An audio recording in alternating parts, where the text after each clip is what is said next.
I know that your fight really began in America, but just like we were asking Nilton, I'd love to for you to tell us where your dream began and how. What was life like in India, and what made you want to come to America? That's a very interesting question. I mean, you ask actually, what made me to come to America and what was a life in India? I mean, obviously, I mean, growing up in India, I came from the very different socioeconomic, the environment, and actually in those type of environment, actually, you were told not to dream because you cannot dream above by your means.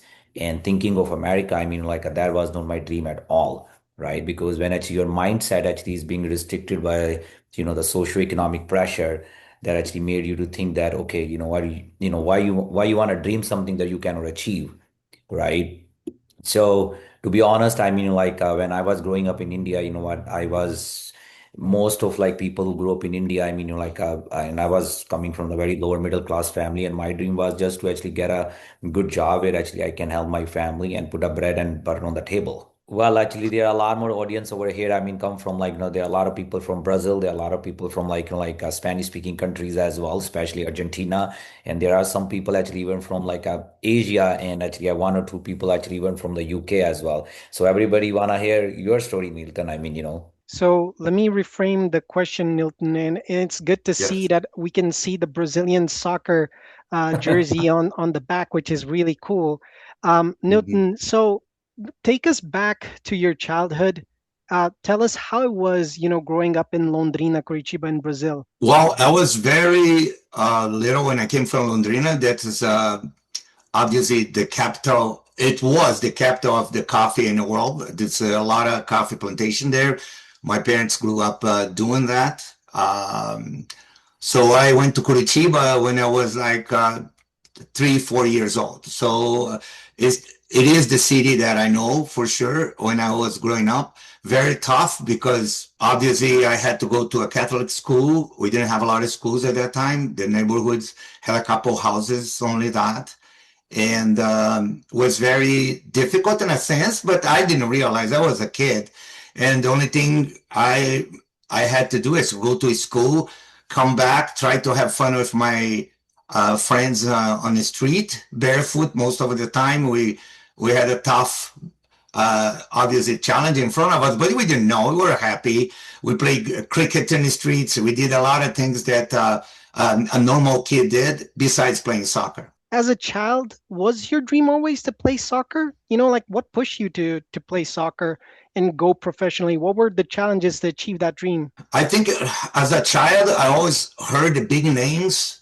That time, Pelé was the biggest name. Garrincha, that was my idol growing up. But you only go through what you see. We didn't see much. There is no technology at that time. I mean, even to make a phone call, a phone it was like this huge device, black device. It looks like a weapon, and it was rotary. It was really difficult. I remember making one call when I was young, and they had three numbers. That's how big the phones were. Three numbers. So I was not aware really the toughness that I was put it through, but I was happy in a sense. I felt that my parents did the best that they could. I mean, they were tough, beat me up, spank me. And the Catholic school is really tough. We had nuns, and they will practically abuse of us. I mean, they would torture us because that's the way they knew at that time. And it made me stronger. But when I look back, I cannot even blame them because they didn't know better either. So for me, growing up was not thinking about the game only. Obviously, I had all these stars. We used to play games like with the little cards. It was really fun, and we had all these guys on the cards, Pelé, that I ended up playing with them. Believe this, but as a child, you just go through whatever deal you have in front of you, and that was pretty much. I mean, that's growing up was not easy, but when I look back and I reflect, you know what? It was not so bad. It made me stronger, definitely. That's awesome. That's awesome. And you were told that you couldn't make it as a goalkeeper, right? That was one of the things. And you were a teenager back then. So could you take us back to that moment? I'm really curious. Who said that you couldn't be a goalkeeper or couldn't even play? And what did that do? What did you do with that? uh, well, that was funny because I it's not like now. Now you have the structured soccer. Everybody has their own levels. And on my time, we play mixed. We got big guys playing with small guys. And I was small, and normally they'll put him in a goal. I was good. I actually could fly in it. I was very athletic, and they love it. You know, they didn't know me. I'll play in the field, but I really felt comfortable playing goalkeeper. And it was like when I was 10 years old, I would start thinking about going to a club, a local club, Juventus. That's Italian community, and trying out. I had no clue. We never played in a big field. We had no idea. We was just playing in neighborhoods, going to these small fields with trees in the middle of the field. Believe it or not, we have fields with trees. So we had no clue about what is the professional club, or at least a semi-professional club. So I went there as a goalkeeper one day, and there was a lot of kids. And the coach just looked at me and he said, "Oh, what position you play?" And I go like, "I'm a goalkeeper." We had no gloves that time. There was no such thing. And that was the first time ever I played on a big field. That actually was good field. And he looked at me like, "What? You're a goalkeeper?" So he saw my size. He had so many kids go like, "You know what? Just get rid of them," right? And his head. And he said, "Just go and play in the midfield for me. Just go in there and just do for 5 minutes. Just show me what you can do." And obviously, I didn't have any idea, but I was playing with big guys. But I got the ball like two times, and I scored 2 goals right away. I was really fast and very good with the ball. I was very skilled. And the guy just called me and go like, "Hey, you come here. How old are you?" I said, "Oh, I'm going to be 11 in November." This was like in August. And he said, "You know what? You're not a goalkeeper. And you cannot play even this level. You're going to come up next week for the under 14. So that was my career as a goalkeeper was gone. I had to go and play under 14 with this team. So it was very interesting. But that was the way soccer was at that time. So I never thought about soccer seriously until I started playing for a club like that. Right. Nice. So it came naturally to you. And just to follow on with that question. So before the fame and all of that, who is Nilton? How did the nickname came in and before that? Well, when I went from Juventus, I was actually 13, and my brother told me that this coach that coached him before, it was coach for Atletico. That's a big club in Brazil. Atletico is a big club that promote and develop a lot of young players. And he said, well, he's looking for a right wing, and he told me, "Oh, look, I told this coach that you're a right wing. You can play in the wing. You can. Why don't you go and try out there?" I go like, "Oh, I don't know. This is a professional club." I went anyway. So there were like maybe 200 kids. I'm not kidding you. It's so many that we had no jerseys. No, I was like, without the jersey, I was waiting. I was very small, and the guy never saw me. I mean, at the end when I came and I asked, "Hey, coach," he go, "Oh my God, you're the brother of." He recognized that they made a mistake. He didn't put me to play, and he said, "You know what? Come in at tomorrow to the tryouts." And I don't have a tryout tomorrow. Tomorrow I have the reserve of professionals. Okay, I'm 13. You realize this, right? So the reserve of professionals, you're going to play against the amateur team. So he said, "Just come and you play for the professional guys." I go like, okay. I came back. I was 13. So when I look, it was all these professional guys on the field. All these big guys. I'm 13 years old. So I told the coach, "Listen, I don't know if I can play with these guys." They said, "Don't worry, you're playing with them. So don't worry, you're going to play against the other team." So I played again. I mean, I was awesome. I mean, I was really good. And things worked out for me at that point. The guys loved me because it was a small, fast. They really, really embraced my style of game. And at the end, the coach came and said, "Hey, look, I'm going to keep you here. You're going to be a pro. And, you're going to play for the amateur team." And he said, "Bring me all your information, and we're going to register you."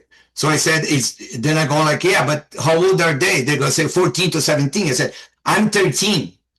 And you say, oh my God, you cannot even play at the level that you're able to. So anyway, that's what happened. And I had to wait. But then when I started my career there, I had no idea that I want to be a soccer player, really. I mean, it just happened so fast for me that I had no time to digest that mentally. And, gladly I had a good people around me, but that was the start of my career. But I never was thinking about being a pro. That's really interesting. I have a question bouncing off of that. I found it really interesting you mentioned you're going in this at 13, at 11 years old. How did you conquer your fear when you're 13 years old playing with guys that are so much bigger than you, older, more experienced? Well, I think that as an athlete, you got to go through the process, right? I mean, a lot of times you have time to think, and other times you have, I mean, thinking is not a good thing. Overthinking is not is a good thing. Maybe thinking about it's fine, but overthinking is not. And you have to decide what you want to do. As an athlete, you don't have a lot of time to deal with those feelings. You have to focus on what you have to do in front of you, and the game changes constantly in front of you, and you have to make decisions. And I think there is a lot of other things that's going to make a difference. The confidence level that you have and your preparation as an athlete.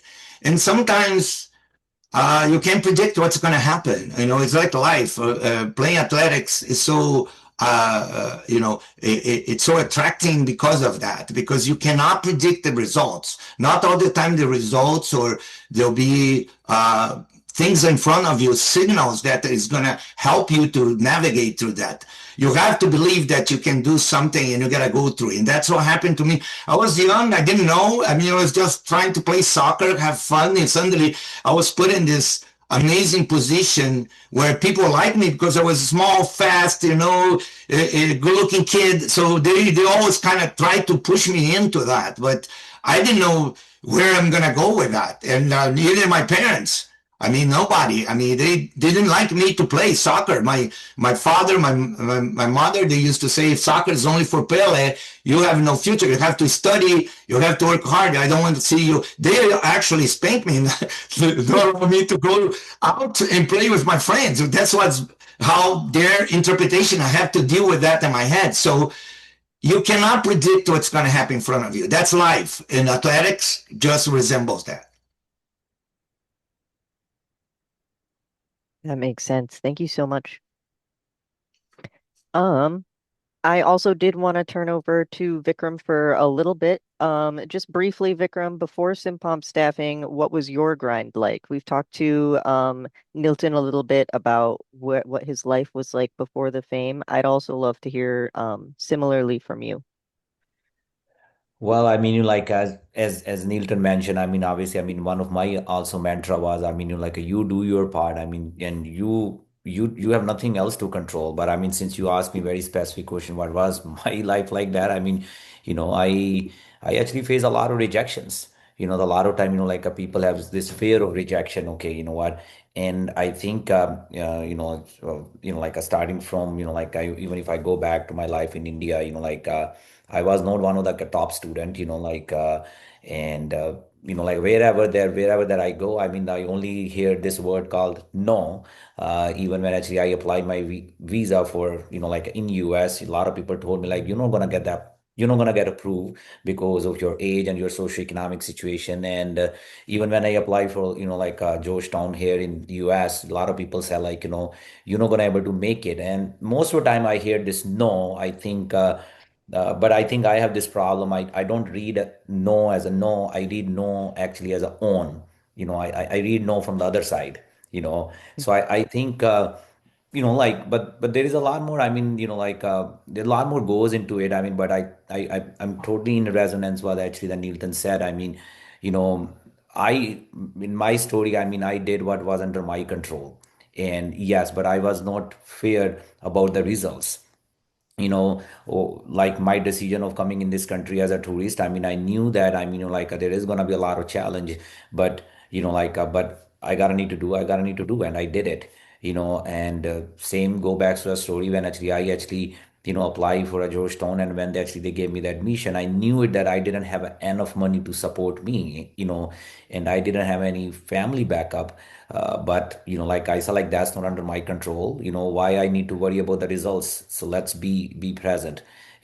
So a lot of those type of the like the like different type of the grind. I mean, like the grind is always there. I mean, even like even today, I mean, like the grind is there, but it's a different form of the grind. You can say that, I mean, like no, I don't need to worry about the bread and butter on the table, but I need to worry about other stuff now. So I think the grind is actually make us, as Nilton said that, like about his parent story as well, like I know that me and Nilton were talks, like a couple of times, and he mentioned me also that, like a lot of time when people actually try to go into like sports, like a lot of time at 1970s or 1965, like a lot of actually the player ended up going into drugs and all, so like the you don't have a control what's going to happen in the future. You have all control on like the present.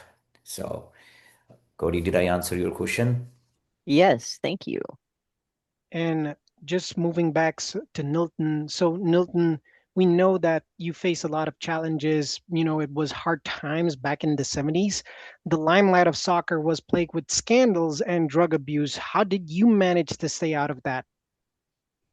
Well, just adding to what Vikram said, I had situations when even my friends didn't believe it that I was when I would start playing. They were telling me they have this vision about the guys that play soccer. They were like gods for them, and they said you're not like them. You can. That's not.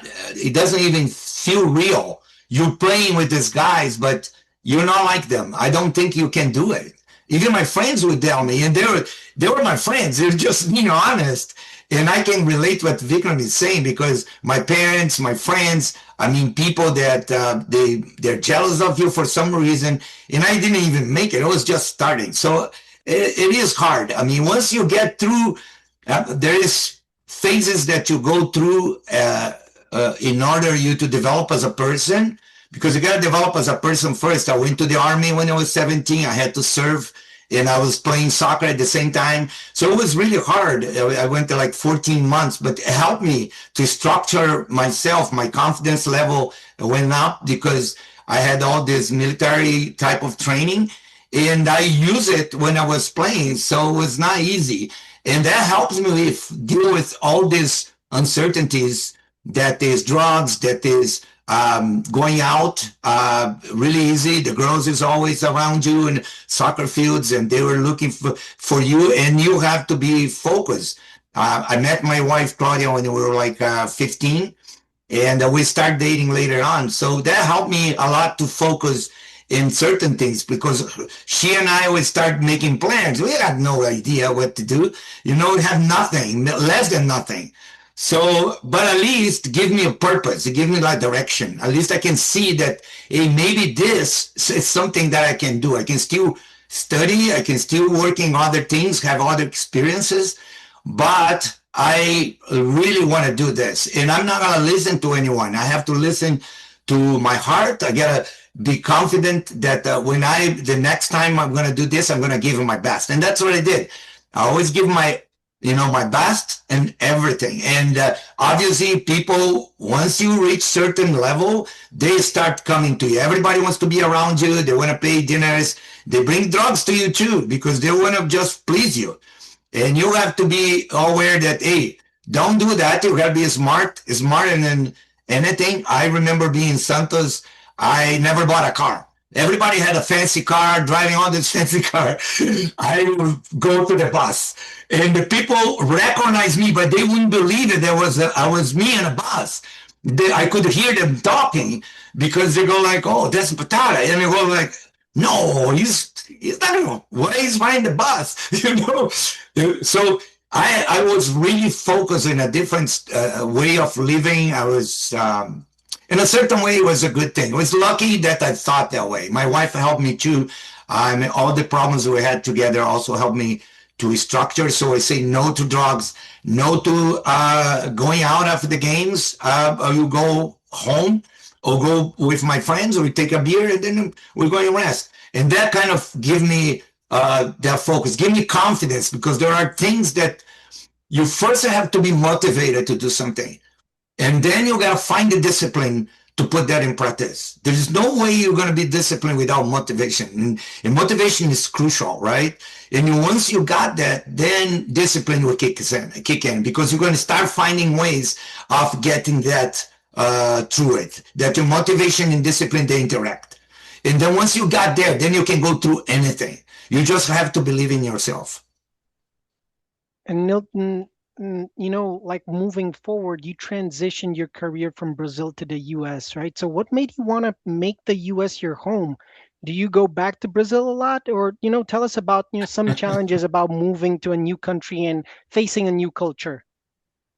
I love US since I was a kid. So, it's the time at Disney when you you have all these comics and watch snow. I was fascinated about it. But my first stop was in Mexico. I played 3 years in Mexico for Club America. It's a big club, very big club. And Estadio Azteca, that maybe you guys watch a World Cup. I played in that stadium for many years. And I had a brilliant career there too. I mean, I love the Mexican people. They really embraced me. And it was a thing that I want to do. When I was in Mexico, I was always coming to Los Angeles because we played friendly games against big clubs, including Maradona. I played against Maradona in one of those games. And so I was fascinated. I thought that it was the best thing that could happen to me as a soccer player. I could go to Spain and make more money, but I didn't want to. I want to move to the United States, give an opportunity to my kids. I have this vision that my kids will go to school here, and that was the best gift I can give to them. And that was in my head all the time. And I felt that that was the most important part for me. I was kind of neglecting my career in a certain way, but I dragged my family for so long in different cities and got to a point that I said, I gotta give it back. And that was my thought behind it. I think that's really beautiful, especially when you mentioned a little bit earlier in your talk that some of the people who really helped to give you focus to rise above some of the temptations that come with being a pro athlete was your wife and your friends. Going out with them instead of going to the big parties, focusing on your wife and thinking about that purpose. So I find it interesting that part of going to the US was like, well, it's time to focus back on them. Yes. And I think the crux of the Nilton's, like explanation is, if you don't have a life partner, find a life partner, make a plan, and then execute it. That's a good take. Yeah, that's very smart. That's yeah. I think it is important that you understand that when you are like young, you're forming your personality, you defining your goals. There are a lot of things that you have to think about it. And I always told my kids, stay away from troubles. Right? There's three big problems. Drugs are one. For my boys, I said, don't get a girl pregnant. It's going to be a problem for you. Because then once you get that, it's really a big challenge. And it's going to be in your mind. Oh, don't do drugs and you drive drunk and you kill someone. I mean, that would change your life radically, right? So you have to be careful. If you stay away from those and you have a goal, I think, yeah, it's going to have a lot of hurdles and obstacles in your way, but at least you have, this confidence that you can do it. And you remember you fall down, but you don't fail. Fail is different, right? Than falling. And you're going to fall a lot of times, but you can get up. You can get up and learn from that. And all the experience that you have, no matter what experience, I used to crochet. My mom was a seamstress. So we had to work together. I used to help my mom, and I could do, knitting. I would learn how to do knitting using the machine so we can make money. So I did it because I thought it was fascinating. It was an experience, and it does add to your personality. Speaking different languages, I always took my time to learn Spanish, and get better in English. That I still improving. Now I'm learning Mandarin Chinese. Wow. Listen. You have to entertain your brain, and that helps you to be who you are. And, like you started as a player So first we asked the transition to the US, but now I want to ask, how was the transition from a player to a leader? How was the impact on that for you? What did it change? Um, I think it's more. I remember the first time one guy invited me and he said, "Oh, you got a coach. We can run camps."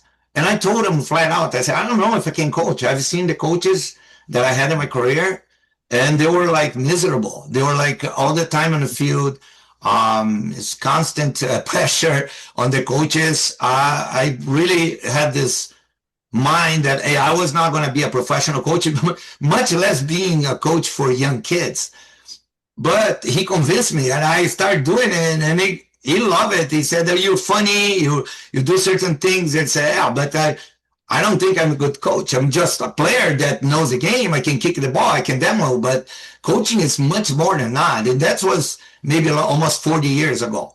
And but slowly I started coaching, and then when I moved to Chicago, I took more seriously because then my wife and I had to make a decision to either go on and coach professionally, continue my career. She would stay because the kids were in school, they were in high school. I didn't want to move my kids out, and or go into youth coaching, and that's what I did. I started learning, and but I was humble enough to know, oh, look, you're not that good. I mean, I can yell at the kids and pinpoint their mistakes, but that's not enough to be a coach. A coach is more than that. And if you reflect, I reflect when I started and now, it's really different. To be a leader is completely different. You got to be example. You got to be calm. You got to be in control.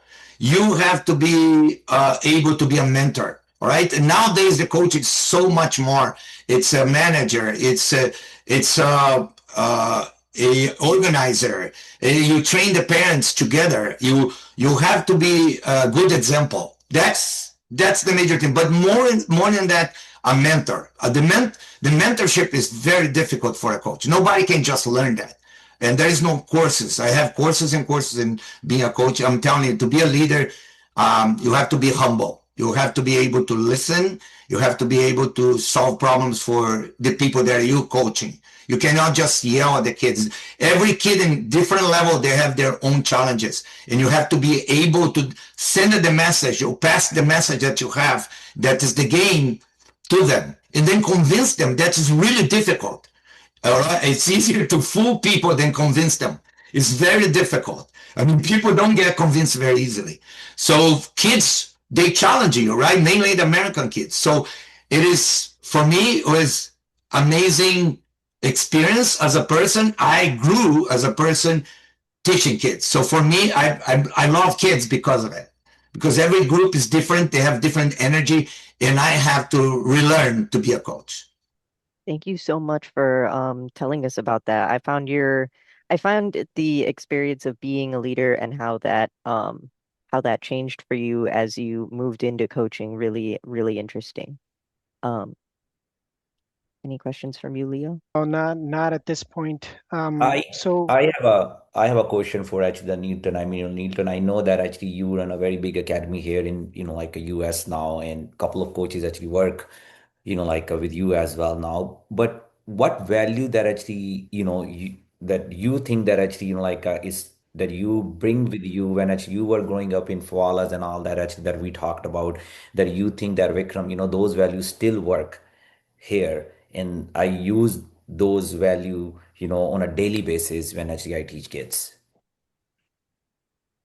I think the people that are looking for guidance, they obviously, if you play the game, like in this case, or you're a teacher, or you're an important person in any craft, right? Anything that you do. I think that's important because people will respect you. It's credibility. No matter what you're saying, when I talk to the kids, even if when I don't demo, right? Sometimes I go, and I'm 70 now, I can still jog on the ball, but I don't go and do that anymore. So, but I can talk to them, right? Because I know what they're thinking, how they're putting their bodies through the process. That's an expertise that is very hard to teach because you have to have it, right? You don't have to be good and understand the game and because you played. But if you played and you're now talking to kids, they are pretty much going to listen to you because you played before. And I can translate that in a different way that they can kind of understand and then embrace it. Because the whole point here is the kid is going to embrace it. No matter what I would teach them, I see the difference between Brazilian players and American players. However, they're an athlete essentially, right? They're athletes and they have this psychology that in the game that's very difficult to teach.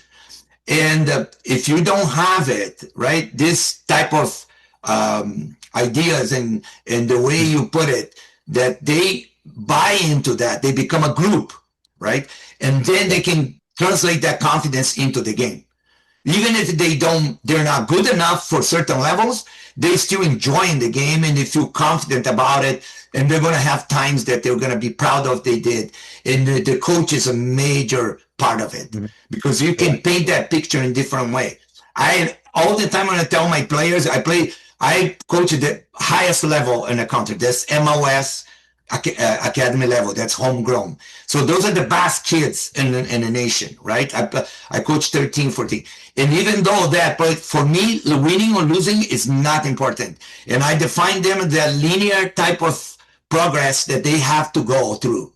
And if they're going to have some spikes that go up and some spikes going to go down in that line, but they have to be able to learn from it and continue because that's going to make them. You know that, and if you can't convince the kids, you don't believe that, you just talk about it. Then comes the game situation, and you're mad because they lost. Then everything falls apart. They can see through you. So being a leader, you have to live by those principles, and I think that's the major challenge for any coach. Absolutely.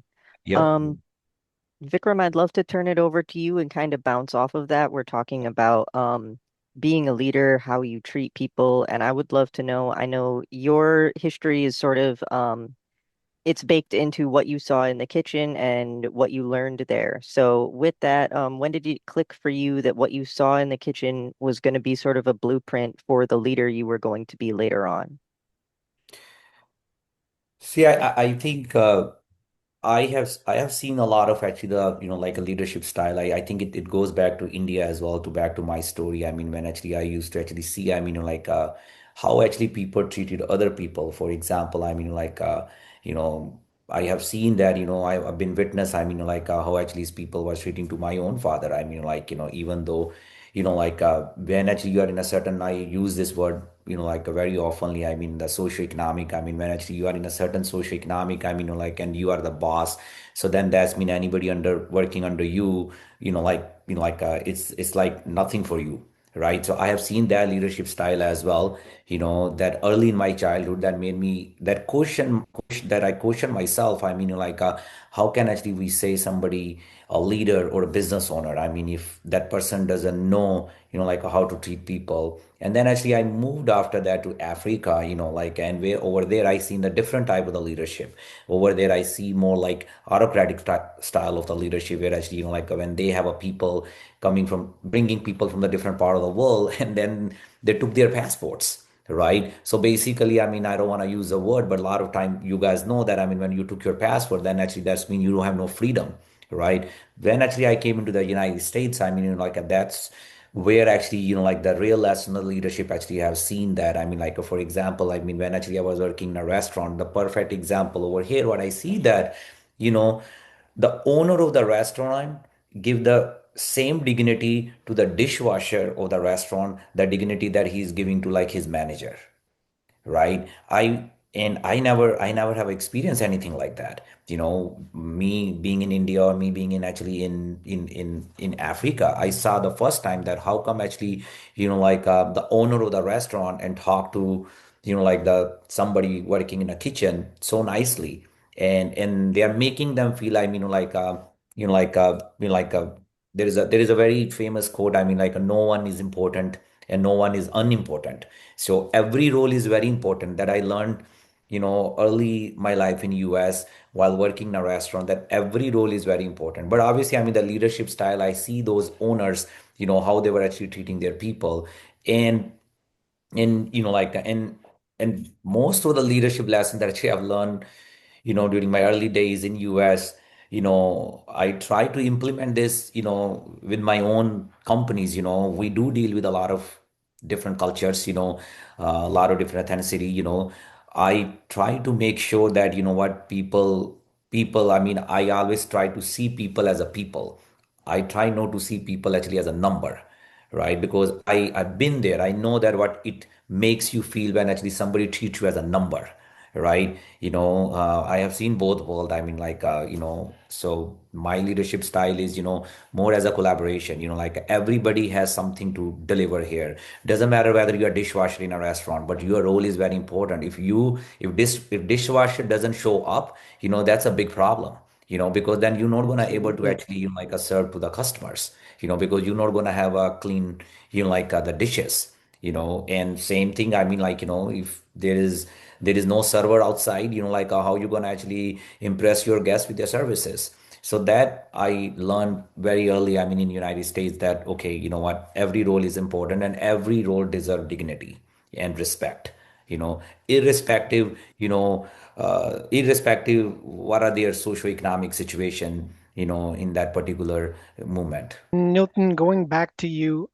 So now that you've been coaching in the US, you have been taking all your expertise to the US players. Um, what about the Brazilian resilience and the talent? Do you see that in the US players? Well, I think the beauty of any sport, it's just a representation of the culture and how you learn that game. And it's soccer, basically football, right? That we call in Brazil. And it's the representation of a group of people, the culture that grew up playing that sport and became so good that they love it. They have the passion. It's like religion for them, right? And that pass on to their kids and so on. The United States just started. It's really a baby in terms of learning the game.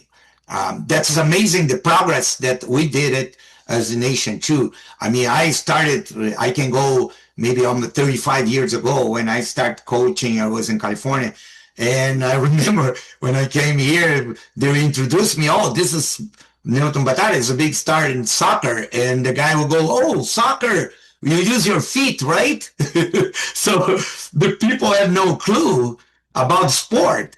So that's kind of and how young is the United States in terms of dealing with this sport, the passion, pass this on to the next generations. But we made so much progress. I mean, I can be so much. I mean, I was so proud of the United States in this World Cup because the group responded. Yeah, they didn't advance the way we were expecting. Maybe being the best 16 was fine, but being the eight, maybe it would be a big stretch. But they were so good. They respond to the pressure.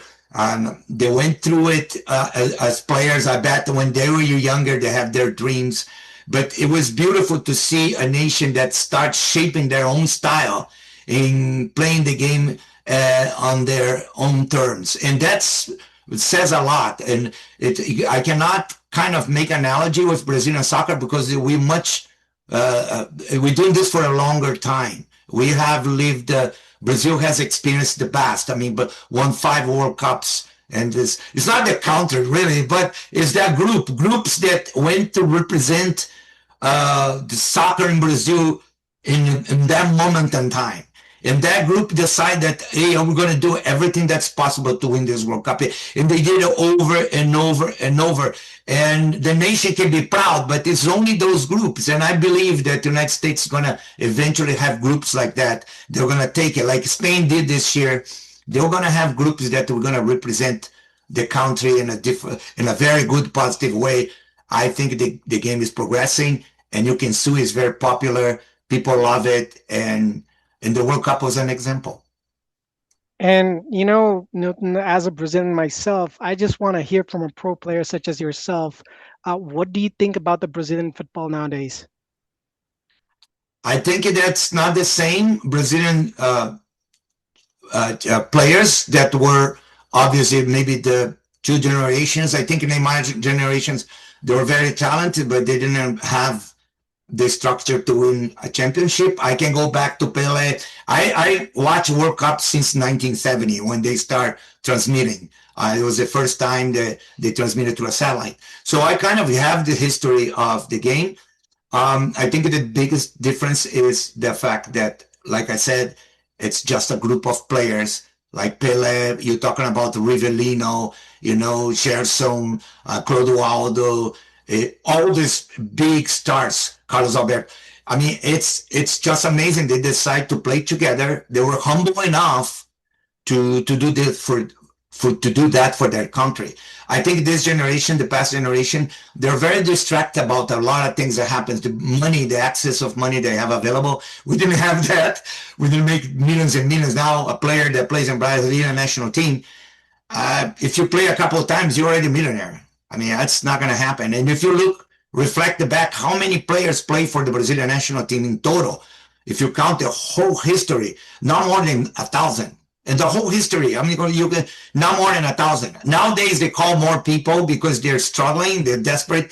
But then at my time, not many people get called for the national team. Even when you play Copa America, that I played Copa America, there are not many players. So you got to be proud of, if you made it at that level, it's because the country thinks that you're the best in the world to represent them. And that's how is Brazilian soccer, how is meaningful for the people. And obviously, I know that Brazil is going to go through transition. They did that on the 74th when they lost the World Cup, and then they couldn't come back. 78 also, they failed to do it, but they adapt, they change. They were flexible. And I believe that the Brazilian players will do the same. The Brazil as a nation will do it.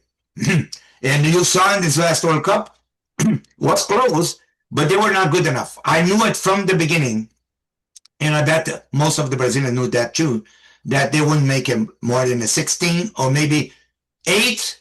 I told my friends, if they make it to semifinals, it's a win. And I'll be proud of the. It's not a bad thing. I think it shows that how difficult is soccer when you're competing with the whole entire planet. So, Nilton, going to my last question here to you, if the kid you used to be could see who you are now, what would surprise them most? That's a spin. I don't know. I think one thing, if it was a child looking up to me, would be the first thing I would think is, thank you for believing in who I am, or thank you for believing in who you are. I'm surprised that you accomplished so much, but I know you can do it. I would say I would be impressed as a kid to look up to a player that is actually me. That's a kind of weird situation, but it's the only thing my brain can come up with.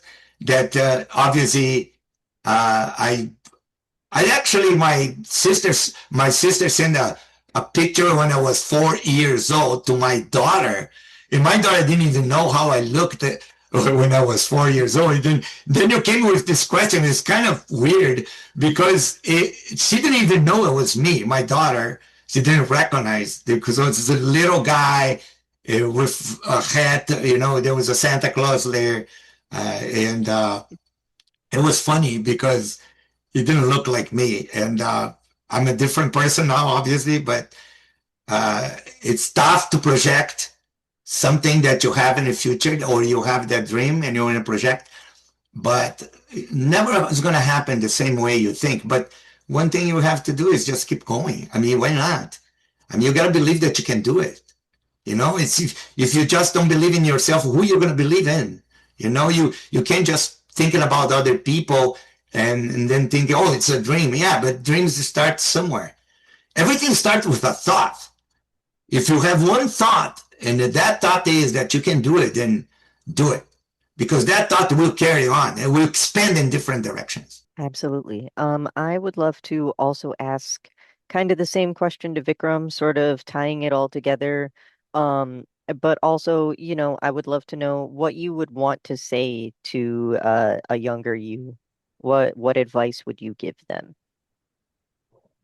And this is Sorry, for both of you as well. I'll have a Nilton to actually answer this first. Do you want me answering? Yes, I mean you are the coach. I think, I let you answer this first, you know. Well, can you repeat the question because I was paying attention to it? No worries. It's a little similar to the last question, but I'd love to know, what would you say to your younger self? Is there advice you would give them, something you would do differently? And then also, jumping off of that, what would you say to other people who are admiring of where you've made it to, and what kind of advice would you give someone younger than you? It's really difficult to project anything or to give advice because in Brazil we say if a device was good, you would sell it, right? I remember saying that on my time. And obviously people are going to say, yeah, well, I can talk about it, certain thing, but I know one thing fundamentally, that is when you're looking to accomplish anything in life, right? You have to put effort. The effort is crucial, right? There is no anything that you accomplish by putting average effort. If you put average effort, you're going to get average results. It is just the equation is like that.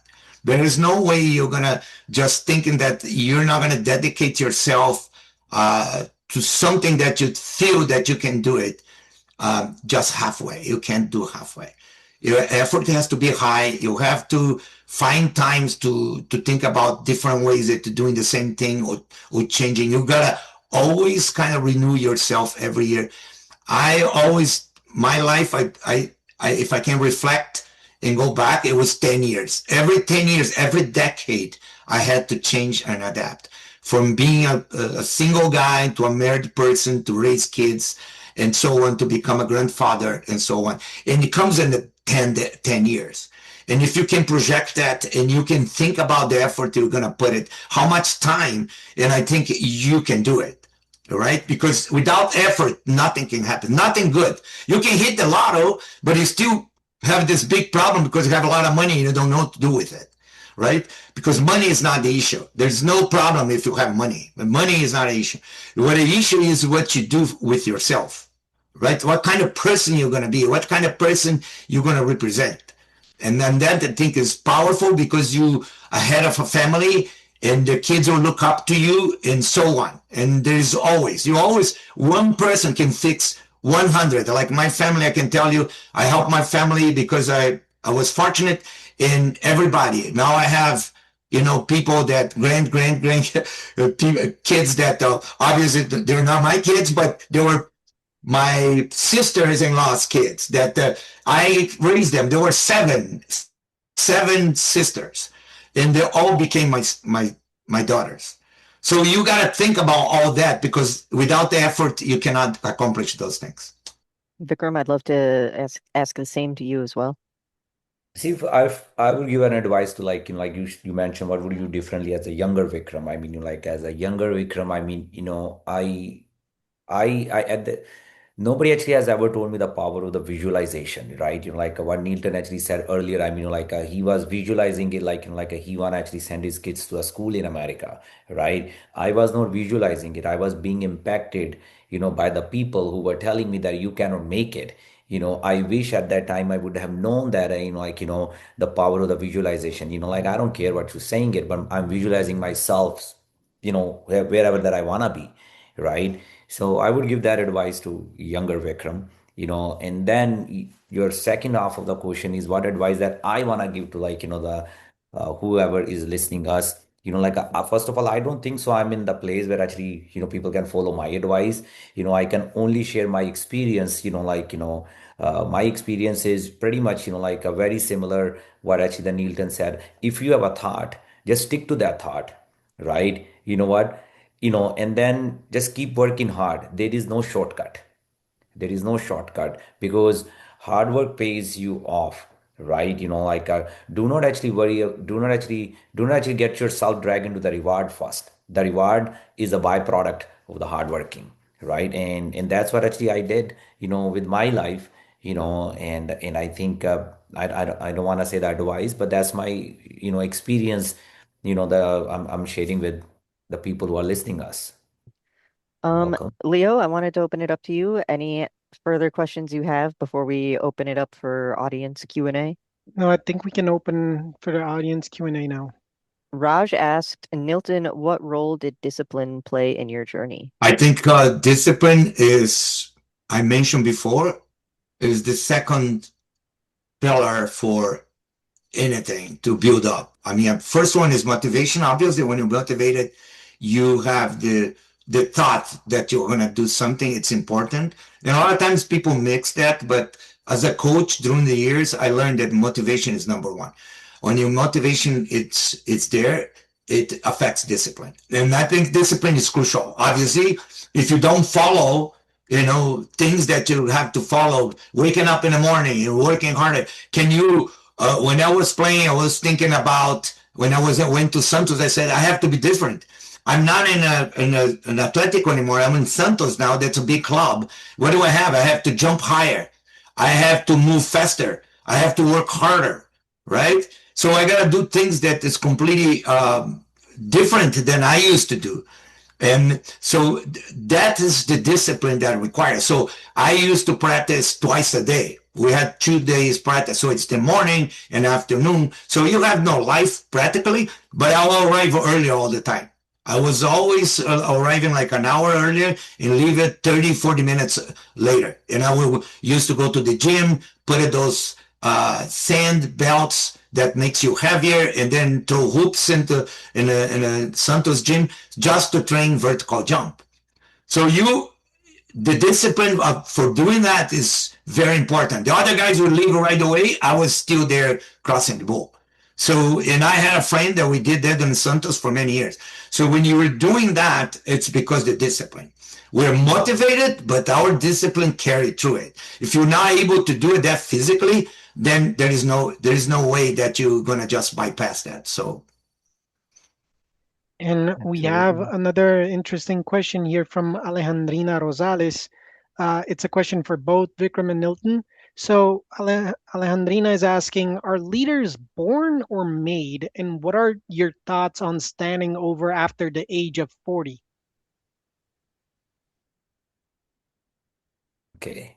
Vikram, Okay, I will move on. I mean, in my experience, I think I didn't born as a leader. None of in my family was a leader in any leadership position.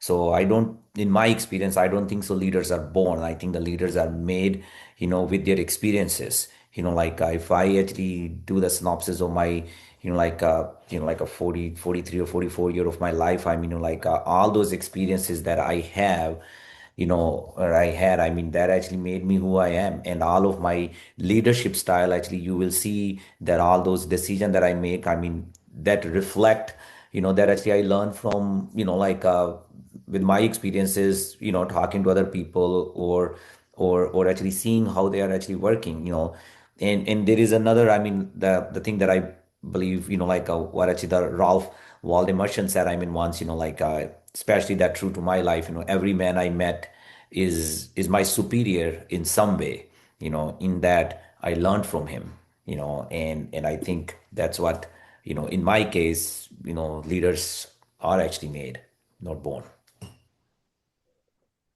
I think the leadership is a skill because the first thing I can tell you right away is like a mother, right? It puts the mother in front of the family and the mother is going to lead. She's not ready. She was not told to do any type of leadership. She just does it, right? She's practiced leadership because she's taking care of the kids, they're taking care of the home, and she's doing whatever is necessary to keep the family together. There's normally comes with the mom's role, right? And when I look as a coach, I try to do the same. When I was in a leadership position, it's just a position. A lot of times you're put in positions that of leadership, but you're not a leader. You just have a role.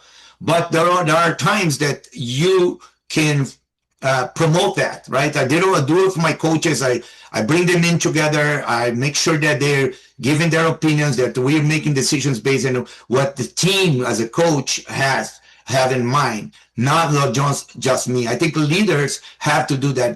They have to be able to bring the best out of people. That's a leadership skill, right? It's not just tell people what to do, but just to convince them that, hey, this is a good thing for the group, it's a good thing for you, and I think that you're going to do much better if you did that. That's leadership, and it's really hard to teach. We have another really great question from another person that's brilliant, Robert Spicer. Thank you for being here, Robert. So, Robert asked both of you, how can getting no move you toward success? And this is for both panelists. Mm. Okay, success is just like, it depends on how you define success, right? Because people may right away make a comparison success with money. People that have a lot of money, they're successful. Not all the time is like that. And I think success is what you define success. There's so many kinds of intelligence. Sometimes you think people are intelligent because they're scientists, or you play the piano, or you're a mathematician or something like that. That's not true, right? That's not true. So I think success is very hard to define. It's what you define that moves you, that makes you feel good about it. And you affect people. Because if you're affecting people around you and the people are positive, then you're successful. There's no way that people is going to hang out with people they don't like it, right? Unless you're famous, you have money. Yeah, there is a lot of other examples and exceptions. But I'm just saying, if you're successful, you're going to have a lot of people around you, and people are going to listen to you and then follow you, and I think that's success. See, I think in my case, I mean, like obviously, I mean, I'm in sync with the Nilton also. I mean, the definition of success is different. But if you're asking me that, okay, Vikram, you came in this country, now where you are, okay, in my eyes, that's a success. You know, that's great. But how actually the no moved me toward the success, because, at that time, like, I have no other better option. Like if somebody's saying no to me, I mean, and I'm taking the no, then I will be at the same place where actually I was. But I told my I'm gonna take no as a own. Mean I'm gonna keep trying, keep trying, keep trying, because I have nothing else to lose. I always used to tell earlier, I mean, like I was at the bottom, I was at the zero. You cannot go below zero. From the zero, you only go to the one, two, three, four, right? So in my case, that works out, because that's the mindset that actually I told myself, having or receiving rejection from the beginning, that okay, what, that's the part of the life, but rejection should not discourage me. Rejection is just one step, towards where I want to go. Now we also have a great question here from Lucian Wahuda. Both of you emphasize courage and discipline over certainty. What do you think people lose when they wait for the perfect plan instead of taking the first step? So I can take this first. Like Take that one. yeah, I can take. Yeah, I mean, there is no perfect plan. I mean, in my case, there was no perfect plan. I mean, think about it. I mean, I ended up coming in this country not knowing anybody. I mean, I only had one friend, and then imagine that if that one friend would not come and pick up me from the airport, you know what? I didn't have the perfect plan. You know what? Then I would be the homeless, right? But I go with my hunch, you know, or I go with my trust that okay, you know what, there is no perfect plan. Even when I land here in United States, I have no perfect plan to, where I'm gonna get a job, right? I think sometime, like thinking too safe, or waiting for the perfect plan, actually, like we ended up spend, I would say, like wasting a lot of time, right? Because there is no such thing that, in at least in my experience, there is no such thing that are perfect. It's actually up to us how we're gonna actually slowly we're gonna start making things perfect, but you gotta need to take an action, and that's what I did in my case. I Absolutely. think a plan for me, on my sense that I feel that nowadays is different. All right, I didn't have a perfect plan, but my wife and I had a plan to have 3 kids. We didn't have any kids. So we think about it. Okay, let's go have the 3 kids. Oh, she's gonna have it. Obviously, I was just, contributing. But and then she would stop. We're not gonna have a large family. Three was enough, and then we were gonna raise them the best we could. And with that, we add all the different little things that we needed to do for that plan. There was a plan initially. We didn't think about the plan of having a career because I had a career. I was playing. And it was just a plan that we said, okay, we're gonna raise a family. It's not like I'm me about being a soccer player only, but raising a family. And with that plan, we create all different type of adaptations, right? You start with this structure that was very sketchy at the beginning. The plan is not there. You write a couple thoughts, and then it start growing. And as you progress on that, then your plan may change, may adapt, and then you can find other ways of doing the same thing. And then suddenly you're going to have a bigger plan. Suddenly you have a goal or you have a direction. So those are the things the plans will do for you. If you have no plan, then it becomes more difficult. I mean, I'm not saying you can't do it, but I mean, a bad plan is better than no plan.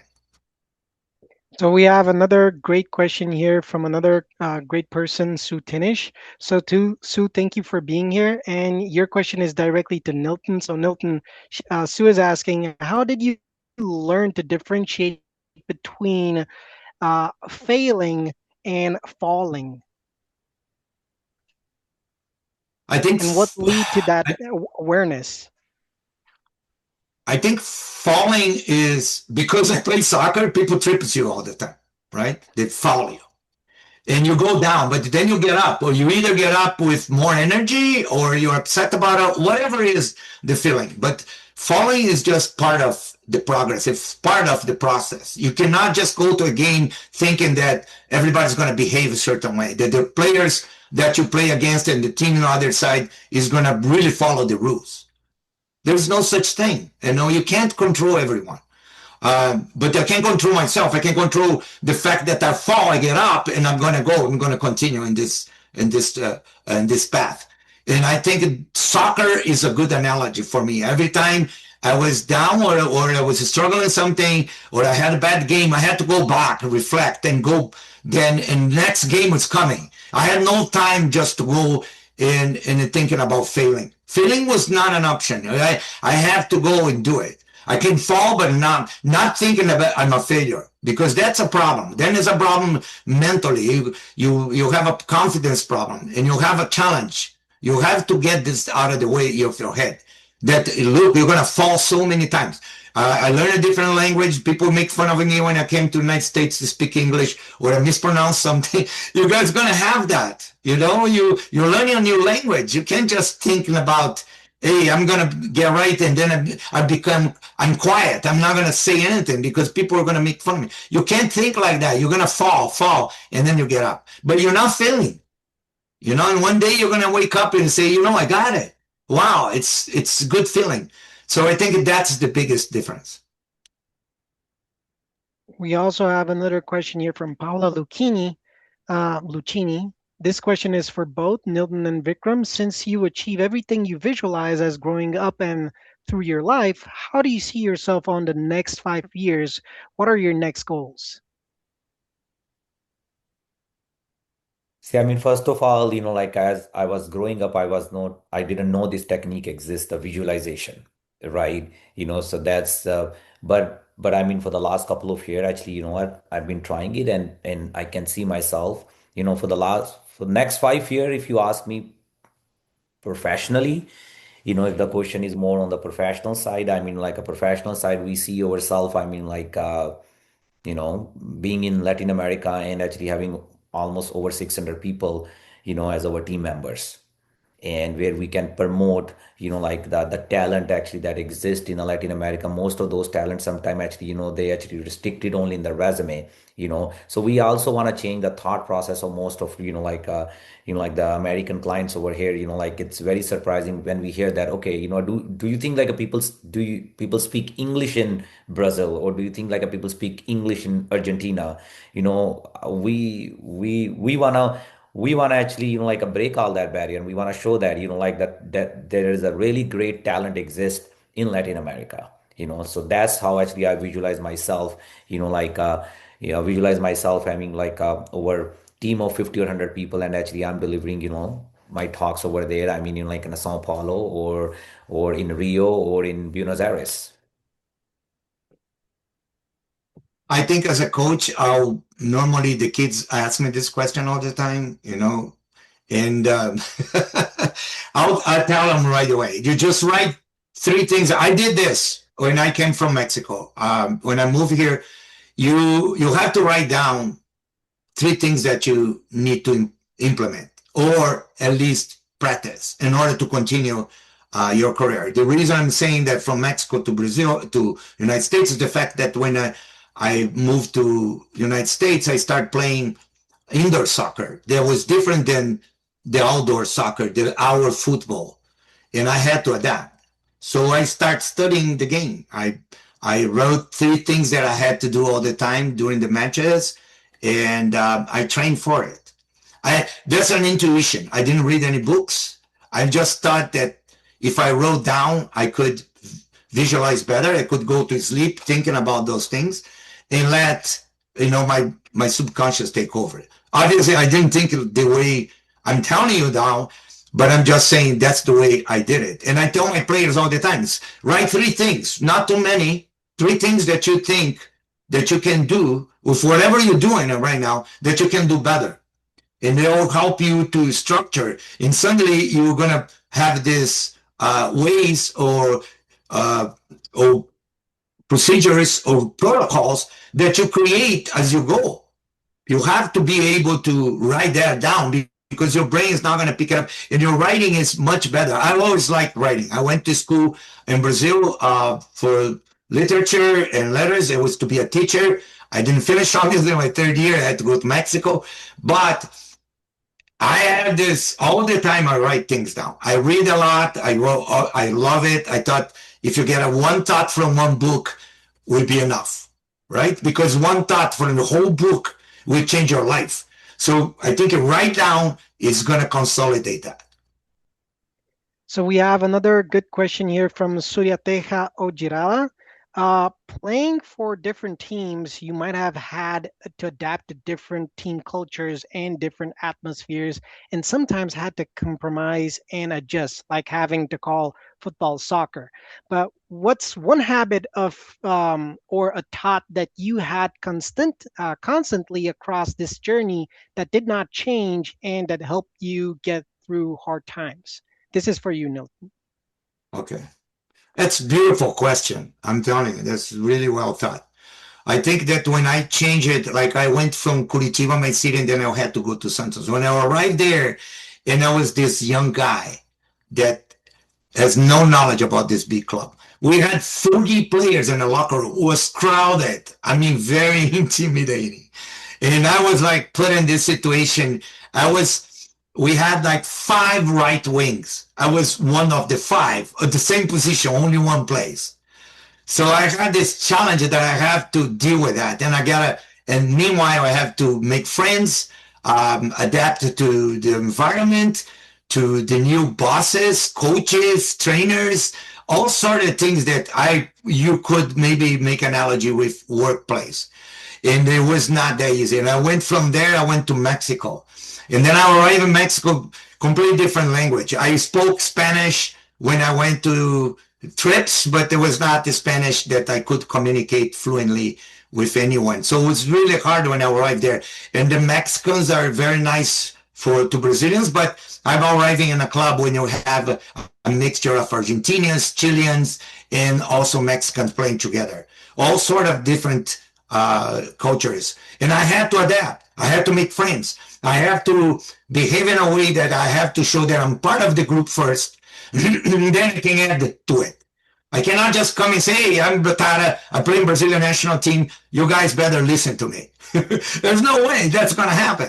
So I just have to adapt. And then first of all, show my heart, show who I am. I work hard with the guys. I remember when we doing exercise or the Cooper test that was very popular at that time. And the Mexicans will run And the foreigners, all the Argentinians, the Brazilians, and the Chileans would be in the back, and they said, let them run. We will play soccer. They'll run. I was not with that concept. I went with them, and I showed them, and I can run with them. I was always on the top, and the guys appreciate it. The Mexican players appreciate that. So you have to give it first. If you want to adapt to any type of job and any type of thing that you're doing, you have to be willing to change, to adapt, to go through different ways of doing the same thing. Otherwise, you will obviously it will be difficult for you. You will struggle, and then you'll find the ways, but it's more difficult. We still have time for a couple more questions. So we have a question here from Vanessa Castro, which is for Nilton. What's the biggest leadership challenge you faced when relocating across countries, and how has that experience shaped or defined your leadership style? Oh, nice question. You guys are smart. Well, I think that when I came from Brazil, you have this, obviously, the culture shapes you, right? I mean, all the culture shapes you, shapes your language, the way you talk, the way you dress, everything, the way even what you eat, everything changes. So when you're going from one place to another, you have to be able to adjust to that. And that was very challenging for me because sometimes I would say stupid things that in Brazil would be funny, but in Mexico it would make sense, and in the United States it would be offensive, right? So you gotta be able to deal with that, and to change that is a skill, and you gotta have the humility, be humble enough to accept those changes and to accept the group that you're joining in. I think that's crucial, because if you're not humble enough, then it's a problem, because humility, it's a practice thing. It's not a thing that I can say it, that I'm humble. Once I do, I'm not. So you have to be able to practice. And that's hard, because not all the time people tell you something, you always have an opinion, or you have a different type of way of thinking. And that's not humility. Humility is accepting things around you and then adjusting, see reality the way it is. And that's very difficult. And I think that's what's the most challenging for me. So we have one last question that's for both. This question is from Saif Ali. So what was the lowest point in your journey, and what kept you going when quitting felt like an easier option? This is for Vikram and Nilton. So I'll take first. In my journey, I mean, when actually I came in United States, so that was a different world for me. I mean, I came in June 1, 2008, and I think when I started working in a restaurant as a dishwasher, I think that first week I thought, you know what, it's gonna be a lot more easier if I quit this and go back to India, right? And I still remember that. I mean, I came on a June 1st, and I told my friend, I mean, like on a June 6th or 7th, hey, you know what, can you actually prepone my ticket so that I can fly back? So, so that was the time. I gotta reflect on that. I had so many other examples about facing difficulties, either, when I want to come to America and Club America didn't want to be coming. That was a big transition for me. I want to come so badly. I left the club, and I'm not proud of it, but I want to go, and they suspend me. It was really difficult, but because they didn't want, they love me. They wanted me to stay in Mexico, and I love the Mexican people. I still have friends, and so there is a lot of times that you have to fight for what do you believe. And at that time I was already a player. I was famous, and I had money in a bank here in Chase Manhattan that I opened an account. So I came and I left the club. They suspended on FIFA. So I was living in a hotel. I had the money, and I was really thinking about, hey, I want to do this, and I forced it, and then finally it worked out. But there will be situations like that you're going to think twice. Maybe you think about quitting or not going on with that. It's difficult, and you have family. It gets worse, but you have to have faith, and faith is number one. If you have faith in yourself, then forget about the rest. It's going to happen. Absolutely. So guys, thank you so much for, for answering this question, for being here. And thank you so much, Nilton, for sharing your experience. Vikram, same thing. Thank you so much for sharing your experience. Thank you so much for all the questions that were asked here. Really good questions. And we hope to see you to the next, our next webinar as well. Yeah, Or thank you everyone for coming out and joining us. And thank you, Vikram and Nilton, for speaking. And I also wanted to open it up if you have anything either of you would like to say in closing, please go ahead. Vikram, you can go first, I guess. First of all, thank you very much, Nilton. I mean, taking a time and actually, and and openly sharing your all of your experiences. You were very honest and transparent. You were saying everything, so that there was no filter. So I appreciate that. Actually, you've been humble, and when I ask you, and then you say like, okay, I will do that. You know, and thank you very much, Corey, Leo, and and Shine and other Simpalm team actually who made it possible. Then you guys can arrange all that. I think the closing statement is this. I mean, like I would say that, uh, the challenges are the part of the life. Challenges is gonna come. You should not be scared with the challenges because challenges is your first step, before you actually taste the success. Right? Right. So just conquer your challenges. Okay. So once again, thank you everybody who actually joined our webinar. And I know that it's a Friday and actually we went over 1 hour. Thank you once again, Nilton, and thank you once again, all of the people who joined us.